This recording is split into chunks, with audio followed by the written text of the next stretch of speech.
Hello, everyone. My name is Aaron. Um, I'm kind of restarting my channel, so here's the first video. The title is a bit misleading, as if it's the same, it should be stop labeling yourself as Asian American, but we can still label ourselves as Asian American.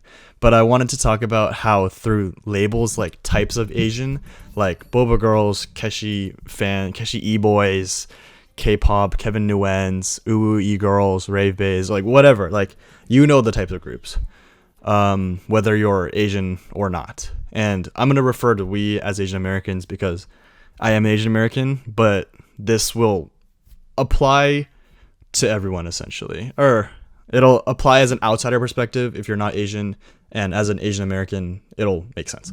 So through this labeling, we essentially commodify our experiences, and it just simplifies ourselves down to different archetypes of Asian Americans rather than our own individuals. And if you notice amongst other ethnic groups, there are really no clear groups by which they follow by. But if you scroll on TikTok or whatever, like, or even just in person, you can very clearly see that there's different types of Asian Americans, which causes people, Asian or not, to try and categorize a new Asian individual that they meet into these specific groups. For example, just because I study computer science, it automatically means that I'm chronically an online loser who doesn't have any social skills, and I just like to stay at home, which is not true, but a very easy assumption to make just because you know me as an Asian American and as a computer science major. Now, just as a disclaimer, this is all from personal experience and personal conclusions, so don't take anything too seriously. And so I like to start out by talking about where these stereotypes come, my experience as an Asian American, how it meant fitting into an Asian American majority environment, and then the wider societal effects of this. So let's start out with talking about the standard stereotypes. So if you don't know these standard stereotypes, it's kind of like having strict Asian parents, or like Asian tiger moms, as we heard, or helicopter parents. And the parent-child dynamic is super like wide apart. Like parents are super up here and the children are way down here. There's high expectations for success. There's strong cultural expectations, and there may or may not be a lot of affection between parents.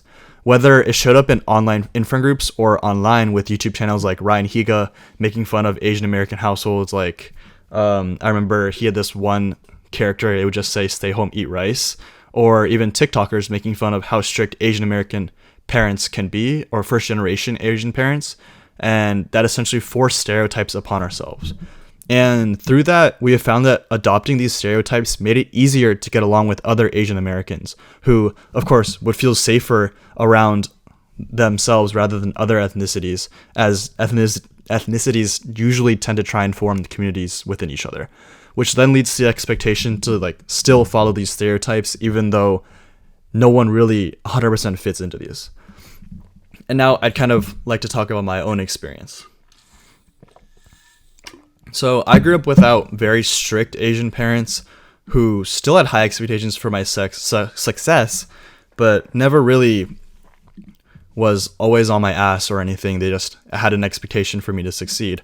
I would say this was attributed because we tried to fit in as a Western family because of our involvement in the church. So I grew up Christian in the church, but eventually grew apart as I just didn't agree with the points anymore and became a lot more liberal. There was constant comparison to Western family ideals, and because of our exposure to the church, it was pretty easy to make these comparisons. I remember a story when I was younger. It was a Boy Scout book that my mom would always point at, and on the front cover was a picture of a family playing board games together and happily, and the family was like watching TV in the background as well. And she always told me to read it, and I never did because I got super upset because that's not how I envisioned our family to be. And even though my parents wanted that to be the ideal, that's also not how they envisioned the family. And to this day, I don't think my mom ever read that book, and I also never read that book. And there were a lot of arguments when my parents would switch from a family dynamic of equality, like where we're just kind of friends to each other, but my parents have slightly more power, to one that's more traditionally Asian, of overpowering a parent and of an overpowering parent compared to a weak child. There was strong cultural expectations still, and there was no affection between parents. And yeah, so there's still a lot of overlap, but enough that I began to question these situations of like the stereotypical family household things. And I don't mean to say that my family is so great and different, or like that I'm so smart that I recognize these differences between stereotypes in my experience, but I think most people do experience a different form of family than the stereotypical one I described earlier.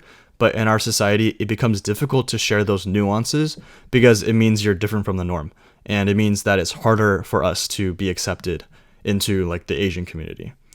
So next, I'd like to talk about how this kind of affected me trying to fit into the Asian American majority environment.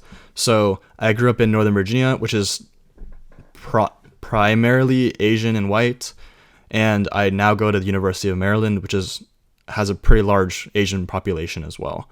So I'd like to talk about like how this translates from family stereotypes to overused Asian American experiences. So we've all heard the stinky lunch story where like you bring an ethnic lunch to school and then people make fun of you for what you eat. Or your parents bring you fruit while you're working and it shows that they love you, even though they won't say I love you. While those are great stories, I rarely see any description of the story beyond what I literally just said, because everyone already knows it.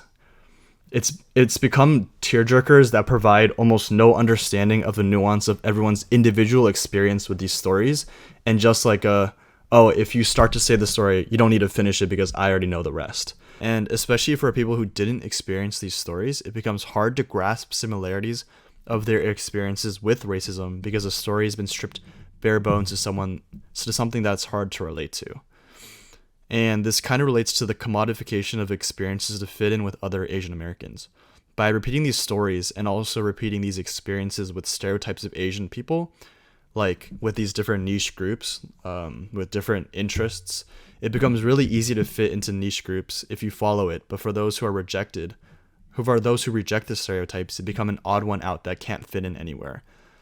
And even in the diversity of Asian cultures, we're very different, right?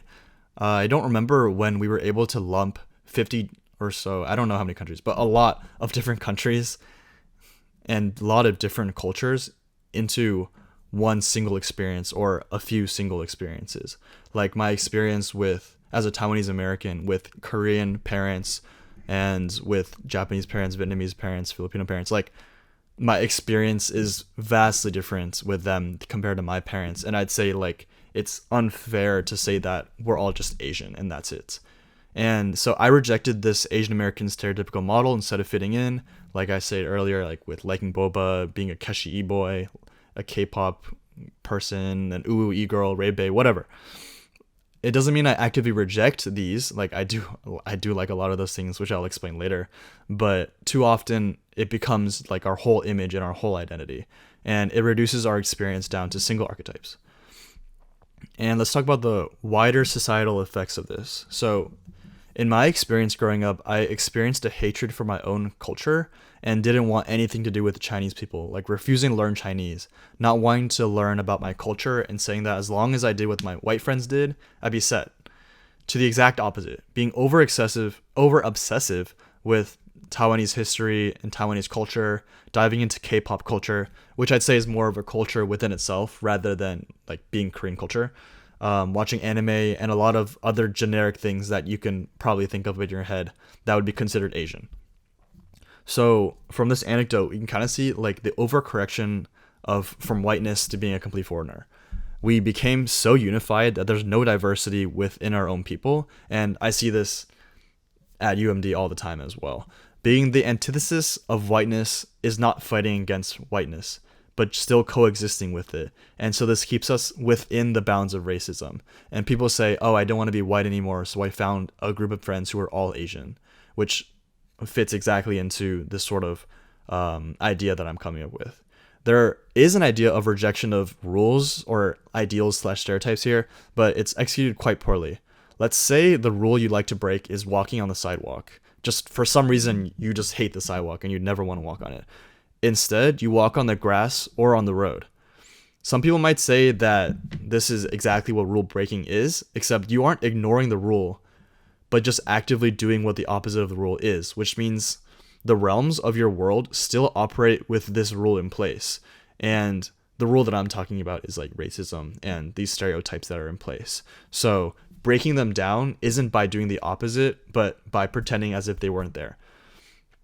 And these stereotypes that we formed in order to find commonality between us ultimately keeps us in an oppressed position because we make it very, very easy to reduce ourselves down to a few archetypes of people. And not only does this harm the amount of interaction that we can have with people within our own group, but more importantly, affect the way outsiders view Asian Americans and allow them to very simply identify us as a very specific group of Asian. So let's stop using our Asian identity as crutches to befriend each other and allow ourselves to find our own individuality and share those unique experiences. Thank you.